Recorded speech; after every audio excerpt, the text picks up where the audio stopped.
All about the books that I've read for the last 40 years. And today I have my special guest.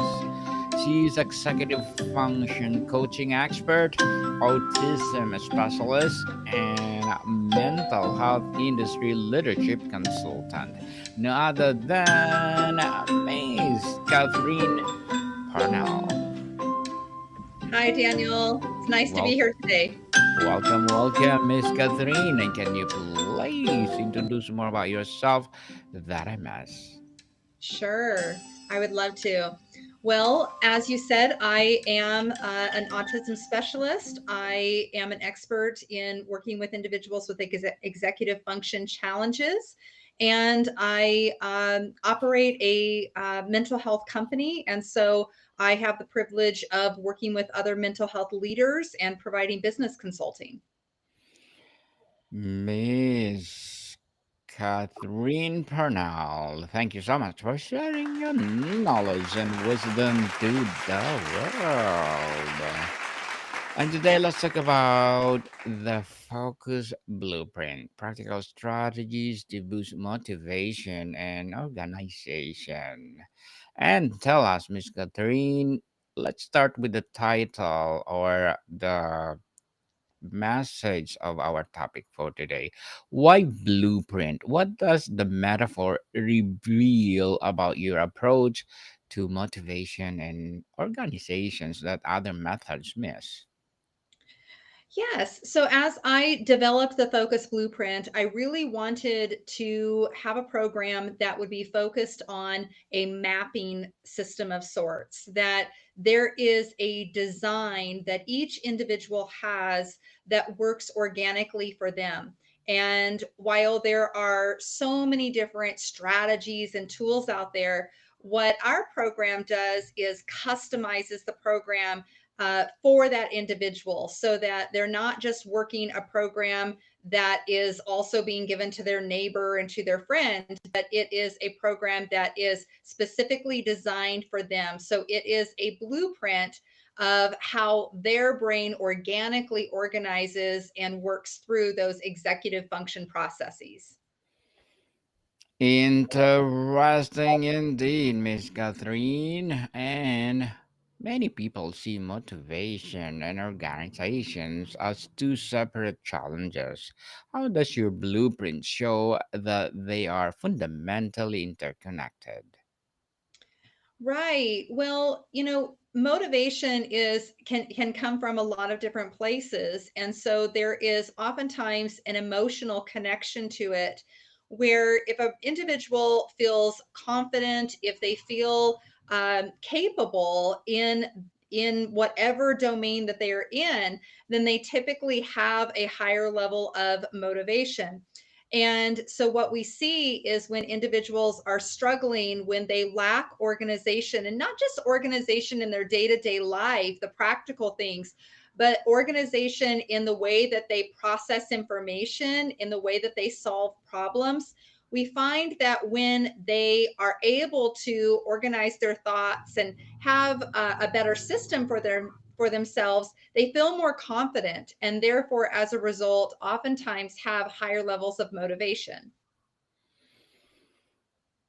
Miss Catherine, what is the most common misconception people have about why they struggle with focus, and how does your uh, blueprint will debunk?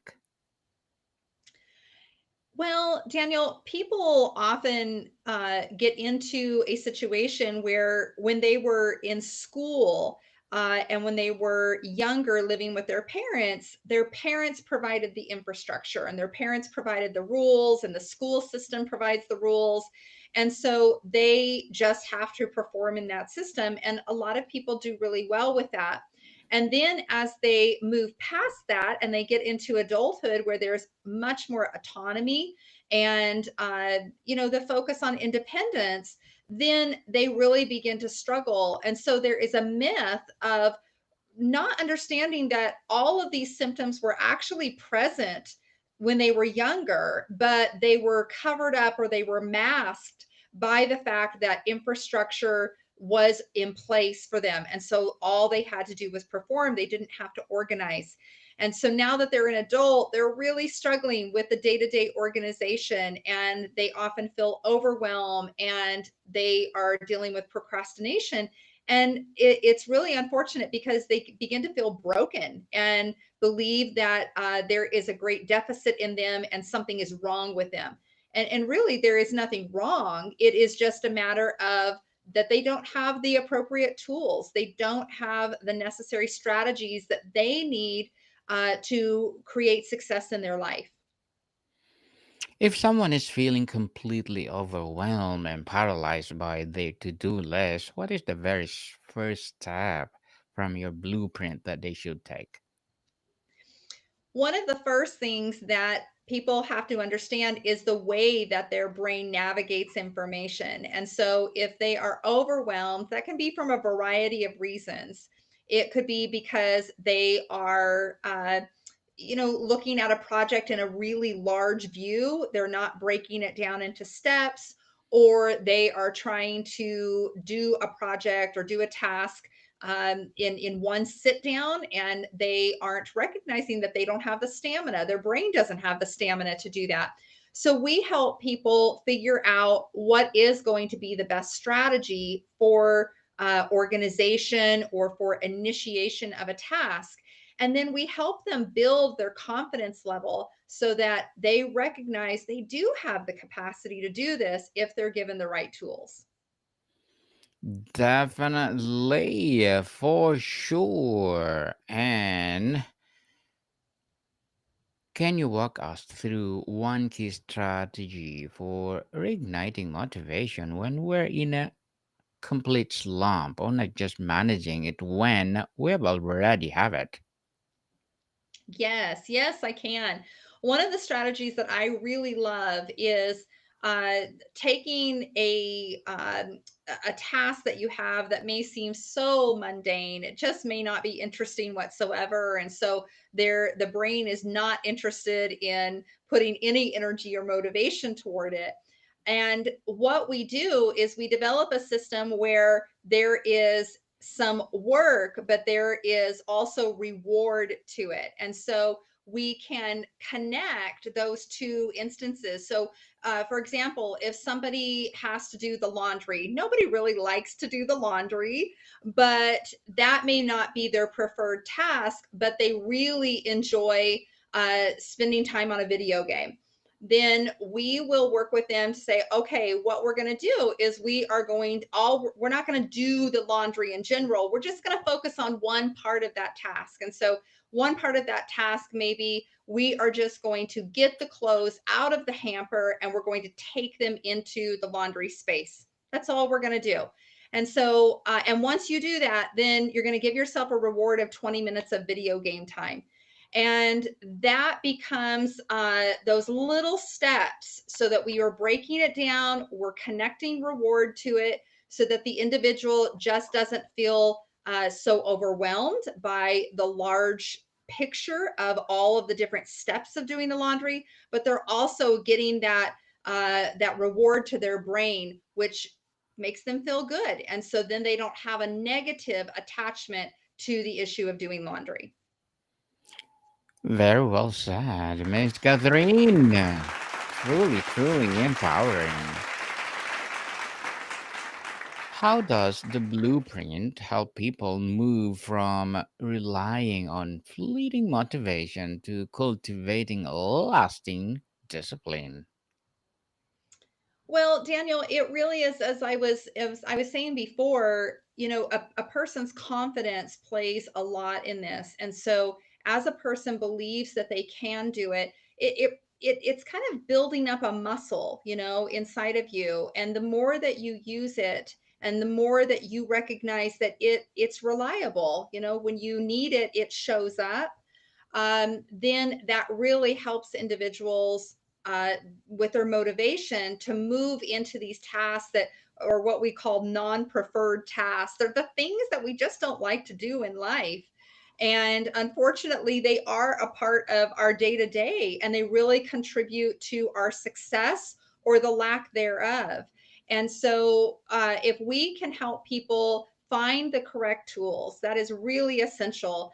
Find the tool that works for them, develop the understanding that they do have what it takes to be successful. Then we find that motivation is less and less of an issue.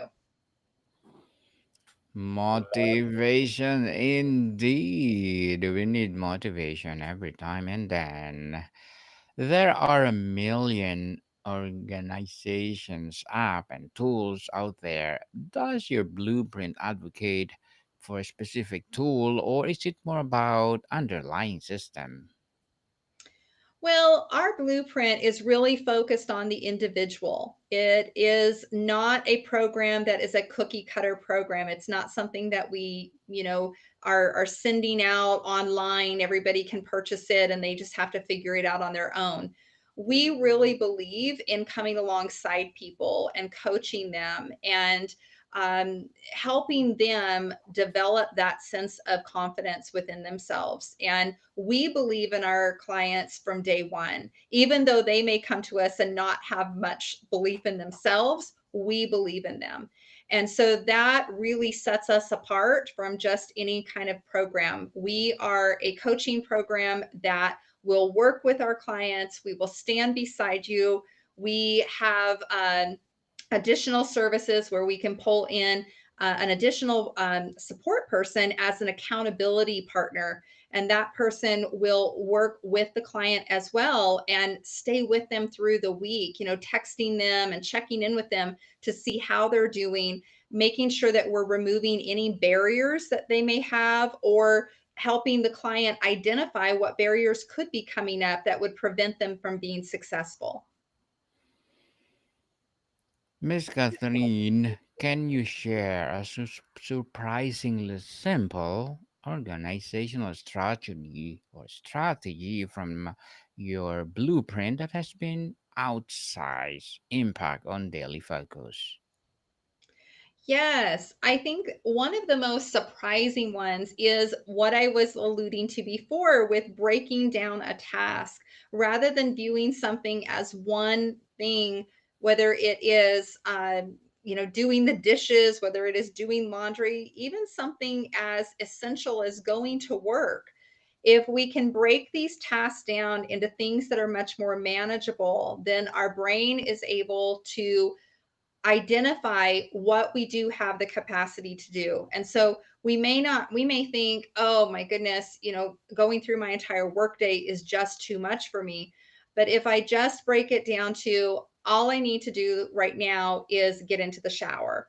And that sounds really good. I'm going to take a shower and then I'll take my next step. And so breaking down those steps is a really simple feature, but it's also really, it can be very complicated because if a person is emotionally tied in to the complexity or how difficult something is, then they kind of have this implicit bias already toward the task, and they're much less likely to do it, which is why it is so important to have coaching that can come alongside you and really work with you so that you're not on your own, especially in the harder times. Miss Catherine, as executive function coaching expert, autism specialist, and mental health industry leadership consultant, what are your short-term and long-term goals? Well, Daniel, I really believe in the focus on servant leadership. And so while I may be a leader in my industry, I really focus on what can I do to serve the individuals around me. And so whether that is working with clients or whether that is working with other business leaders, I just feel incredibly privileged to do so. And so both short term and long term is to continue on this journey, continue on this path that I am on, and help as many people as possible. Yes, and good luck to your goals, Miss Thank you. Catherine, and looking forward for more success. And what would be your piece of advice for those people out there who want to be like you? Well, I would say discover your own authenticity, discover who you are and what innate beautiful gifts that you have to offer to yourself and to the world, and focus on cultivating those in your life. And when you walk in a realm of authenticity, according to who you really are, you will absolutely find success. Definitely, people's success is always in the corner. You need to cultivate those ingredients to commit to attain those success. And thank you for that advice, Miss Catherine. And can you please recommend a book or books that influence your journey?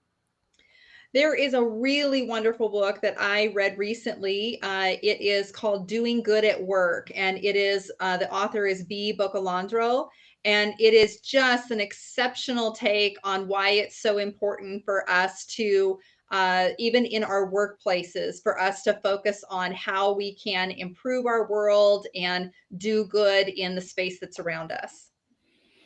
Yes, and thank you for that recommended book. And tell us, what is the single most important habit someone will build by following these strategies in your blueprint? Daniel, I think that's really a personal, it's based upon a personal issue from person to person. It depends on what their value system is. But through going, as you go through the focus blueprint, what will become important is the fact that you are building skills and you are seeing success in your own life. And so you can go from feeling overwhelmed and frustrated and really discouraged with yourself to feeling confident and capable and ready to take on the next challenge. Yes, ready for the next step. And what is the single most important habit someone will build by following the strategies? It is a difficult thing to say which habits people will latch onto, but it really will be what is important to them and where they focus on. Whatever they focus on, the things I always say, what you give attention to will grow in your life. And so, as they go through our program, whatever they are giving attention to, they will begin to find improvement and success. Success indeed. And one of the biggest focus challenges today is a digital distraction. What is a practical tip from your blueprint for creating a digital boundaries? Yes, you're right. That is a difficult problem that we're having in our world today. The Our brains numb out a little bit when we get focused on those devices. And so what I would suggest to someone who is really struggling with that is to start small. And lots of people go into the extreme type of response when they think about that. They think, oh, I'm not going to be on social media at all, or I'm not going to use my phone at all. But the truth is that those devices are pretty integrated into our everyday lives. So one of the suggestions that I make is for people to start small and carve out an intentional 10 minutes in their day where they don't have that phone with them or they don't have that device with them, that they're not focusing on it, but to be very mindful, be very intentional about what they are focusing on so that their brain does not view it as a deficit or a lack, but their brain is focusing on something really beautiful and better in their life for that 10 minutes.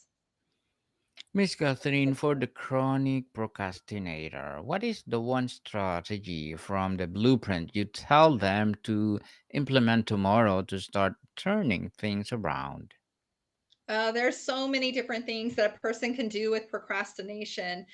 One of the big pieces of it is discovering why they are procrastinating, what they are gaining from it, because oftentimes it is the rush, the excitement of having to do something last minute. A lot of people will tell me, oh, I work really well under pressure. A lot of people say that. And so they're getting some type of a gain. So the first thing that they have to identify is what they're losing as a result of the procrastination. They have to be able to view it in a light that says, this is actually hindering me or limiting my success rather than it being a characteristic that they brag about. How does your system address the need for the rest and recovery? Is focus always about being on, or does the blueprint schedule time to be off?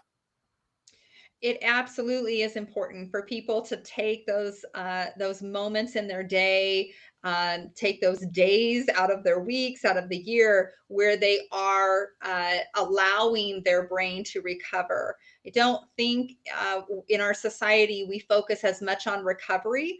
There is a lot of accolade that is given to a person when they are busy and when they are productive and doing a lot of different things, and we don't give as much attention to the recovery and how much we should be celebrating that. So yes, that is incorporated in, and we view that as reward. That recovery is really the reward that we should be giving ourselves when we have been giving an effort towards something. We've got to have that reward. We're not much different from when we were children. When you have a child, you give rewards and you pat them on the back, and somehow in adulthood we kind of lost sight of that.